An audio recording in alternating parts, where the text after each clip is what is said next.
There's no question, none, that President Trump is practically and morally responsible for provoking the events of the day. No question about it. Former aides publicly begged him to do so. Loyal allies frantically called the administration. The president did not act swiftly. He did not do his job. He didn't take steps so federal law could be faithfully executed and order restored. But in this case, the question is moot because former President Trump is constitutionally not eligible for conviction. Now, this is a close question, no doubt. Donald Trump was the president when the House voted, though not when the House chose to deliver the papers. We have no power to convict and disqualify a former officeholder who is now a private citizen. January 6th was a disgrace. American citizens attacked their own government. They used terrorism to try to stop a specific piece of domestic business they did not like. Fellow Americans beat and bloodied our own police. They stormed the Senate floor. They tried to hunt down the Speaker of the House. They built a gallows and chanted about murdering the Vice President. They did this because they'd been fed wild falsehoods by the most powerful man on earth. Because he was angry he'd lost an election. Former President Trump's actions preceded the riot were a disgraceful dereliction of duty. The House accused the former president of, quote, incitement. That is a specific term from the criminal law. Let me just put that aside for a moment and reiterate something I said weeks ago. There's no question, none, that President Trump is practically and morally responsible for provoking the events of the day. No question about it. The people who stormed this building believed they were acting on the wishes and instructions of their president. And having that belief was a foreseeable consequence of the growing crescendo of false statements, conspiracy theories, and reckless hyperbole, which the defeated president kept shouting into the largest megaphone on planet Earth. The issue is not only the president's intemperate language on January 6th. It is not just his endorsement of remarks in which an associate urged, quote, trial by combat. It was also the entire manufactured atmosphere of looming catastrophe, the increasingly wild myths about a reverse landslide election that was somehow being stolen, some secret coup by our now president. Now, I defended the president's right to bring any complaints to our legal system. The legal system spoke. The Electoral College spoke. As I stood up and said clearly at that time, the election was settled. It was over. But that just really opened a new chapter of even wilder, and more unfounded claims. The leader of the free world cannot spend weeks thundering that shadowy forces are stealing our country and then feign surprise when people believe him and do reckless things. Now, sadly, many politicians sometimes make overheated comments or use metaphors. We saw that unhinged listeners might take literally, but that was different. That's different from what we saw. This was an intensifying crescendo of conspiracy theories, orchestrated by an outgoing president who seemed determined to either overturn the voters' decision or else torch our institutions on the way out. The unconscionable behavior did not end when the violence actually began. Whatever our ex-president claims he thought might happen that day, whatever reaction he says he meant to produce, by that afternoon, we know he was watching the same live television as the rest of us. A mob was assaulting the Capitol in his name. These criminals were carrying his banners, hanging his flags, and screaming their loyalty to him. It was obvious that only President Trump could end this. He was the only one who could. Former aides publicly begged him to do so. Loyal allies frantically called the administration. The president did not act swiftly. He did not do his job. He didn't take steps so federal law could be faithfully executed and order restored. No. Instead, according to public reports, he watched television happily, as the chaos unfolded. He kept pressing his scheme to overturn the election. Now, even after it was clear to any reasonable observer that Vice President Pence was in serious danger, even as the mob, carrying Trump banners, was beating cops and breaching perimeters, the president sent a further tweet attacking his own vice president. Now, predictably and foreseeably under the circumstances, members of the mob seem to interpret this as a further inspiration to lawlessness and violence, not surprisingly. Later, even when the president did half-heartedly begin calling for peace, he didn't call right away for the riot to end. He did not tell the mob to depart until even later. And even then, with police officers bleeding and broken glass covering Capitol floors, he kept repeating election lies and praising the criminals. In recent weeks, our ex-president's associates have tried to use the 74 million Americans who voted to re-elect him as a kind of human shield against criticism.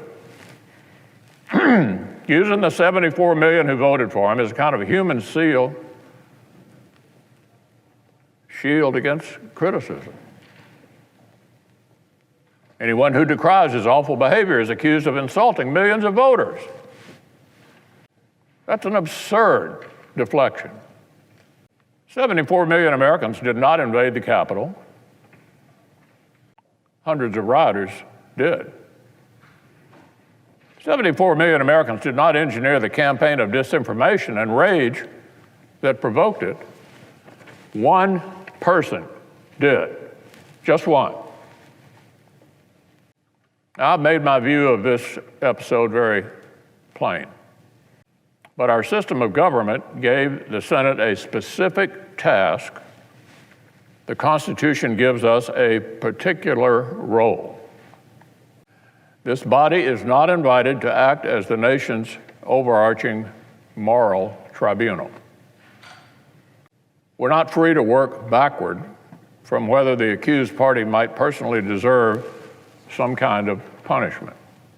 Justice Joseph Story, our nation's first great constitutional scholar, as he explained nearly 200 years ago, the process of impeachment and conviction is a narrow tool for a narrow purpose. Story explained this limited tool exists to, quote, secure the state against gross official misdemeanors, end quote. That is, to protect the country from government officers. If President Trump were still in office, I would have carefully considered whether the House managers proved their specific charge.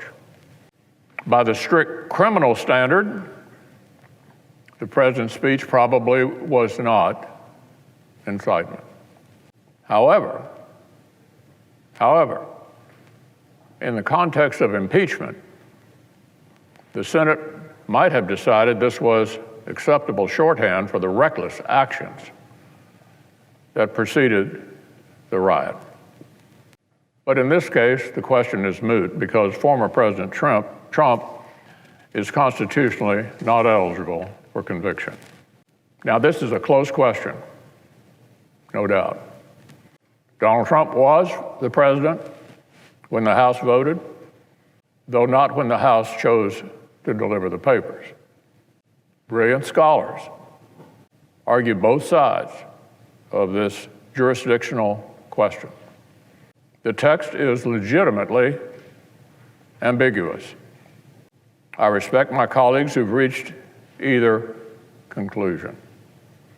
But after intense reflection, I believe the best constitutional reading shows that Article 2, Section 4 exhausts the set of persons who can legitimately be impeached, tried, or convicted. It's the president, it's the vice president, and civil officers. We have no power to convict and disqualify a former office holder who is now a private citizen. Here is Article 2, Section 4.